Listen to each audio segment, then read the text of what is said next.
We are watering trees today, a gallon at a time. Doing 100 trees today.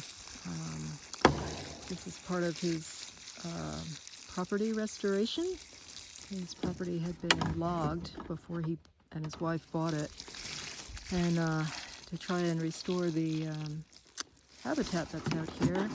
When they cut the trees, they took all the really valuable ones for logging for wood, and they left the poplars and some of the other things that they don't get much money for, swamp maples and things. So we've been planting oaks and Fraser firs and a couple different kinds of hickories to put the forest back together, and you'll see a little bit more in the next clip. All right, continuing our little adventure out here on the mountain with my friend Russ. So Russ, why did you buy this property? I bought this property because I wanted to save and restore some forest land that had been damaged by logging. This all goes back to when I was a young boy with my dad hunting in the swamps of eastern North Carolina, and we had this beautiful swamp that didn't belong to us, but the landowner let us hunt on it, and I hunted on it from the time I was 5 years old until I was 13. And when it was an old growth cypress swamp, huge trees, and it was beautiful, and we knew every big cypress in there, and we loved that place. And we went out there one fall to go hunting, and it had been clear cut all the way down. You were kidding me. And the creek was totally blocked up, and it was a disaster. Oh my gosh. Every big tree in there was cut down. And that made a pretty powerful impression on me. It was really a very traumatic experience. No kidding. And I swore one day I was going to try to get a piece of land that had been similarly damaged and restored as best I could to the way it was before people started messing with it. But my wife and I bought this property in 1996, and it had been logged in 1994. And that's why we could afford to buy it. Number one, it was steep, and number two, all the valuable timber had been cut off of it. Yeah. And I didn't understand, living in Alaska for all those years, I never learned about how the eastern forests were being abused, like forests everywhere are abused. But differently here, the high value timber typically is cut out of a forest stand repeatedly over several logging cycles. And the lower value things like the poplars and the birches and the maples are allowed to thrive, and they basically take over, and what was originally an oak hickory forest turns into a birch maple poplar forest. And that's what I had here, and I didn't even realize it until I had a forest management plan done. It was probably around 2018 or 19, and I talked to the forester that cruised the property and wrote the plan, and he said, yeah, your property has been high grade logged probably 2 or 3 times in the last century. And so the good stuff is gone mostly. Yeah. So the chance of any of those high grade trees reseeding, if they did reseed the next time they logged it, those same species were again removed. Well, they'd cut the ones that the seed came from, Yeah. at least. But the problem is the maples and the poplars in particular rapidly took over the canopy. And so they were shading everything, and the remnant seedlings from the oaks and the hickories couldn't penetrate to the top of the forest.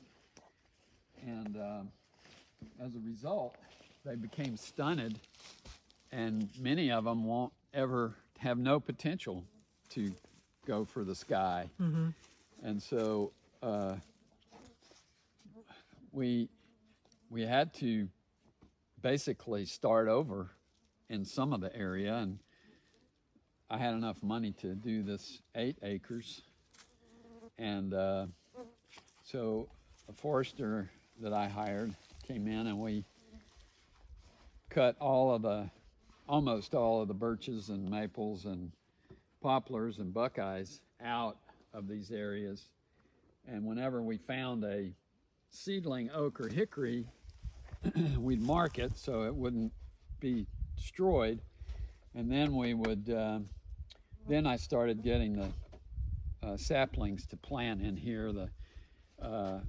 We had a few bitternut hickories and a few shagbark hickories and a few northern red oaks, and a fair number of chestnut oaks.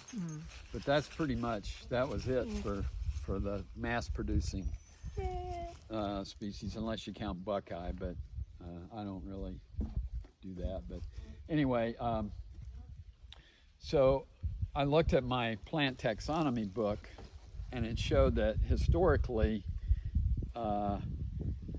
mockernut hickory and pignut hickory also occurred in this county, as did scarlet oak. And in fact, when the forester and I were clearing this upper area that we worked in today, we found the only scarlet oak that we have found on this entire property. Wow.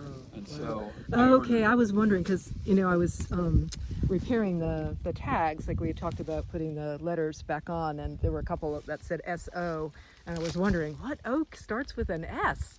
Scarlet oak. Scarlet oak. That is really cool. So this little one down in here, that's a white a white oak. Yeah. The round lobes, and the scarlet oak's got the pointy lobes. But the other species that should be here is the white oak, and I've never found a white oak on this property. And I planted some about 24 years ago, but I couldn't. I lived in Alaska, and I didn't have the capacity back here to.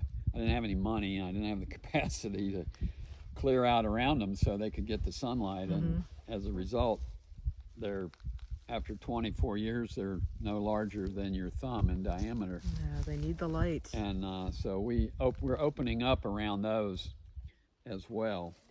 And we're going to go through and search through another 12 acres here and try to find at least 200 seedlings that we feel like aren't permanently stunted and have some potential. And we're going to clear out around them. So we're going to have a total of 20 treated acres here to try to restore as much as we can of what the original composition probably was here in the year 1900. And then does this go into like a conservatorship? It is in under the protection of a conservation easement, of which I worked with the Southern Appalachian Highland Conservancy to develop the provisions and the rules, basically, that will last in perpetuity, at least as long as we have a government. And so there are certain protections that this property has, including no houses above the 1,800 foot contour. I'm sorry, the 3,800 foot contour, and only one more residence. Most of the property is 3,800 feet and higher, and the tip top of it is called High Knob, not surprisingly, and it is 5,170 feet approximately. But I'm going to make some additional modifications to increase the protection and ensure that these trees that we're planting today, or we planted this last winter, and we're going to plant this coming winter, are protected from logging in the future. I'll probably eliminate any logging for commercial purposes on this property, and it'll be confined to subsistence logging such as firewood and that sort of thing. Yeah. So, well, thank you for telling me this. Yeah. Well, it's been a dream.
And the woods are lovely, dark and deep, but I have promises to keep and many more trees to water before I sleep.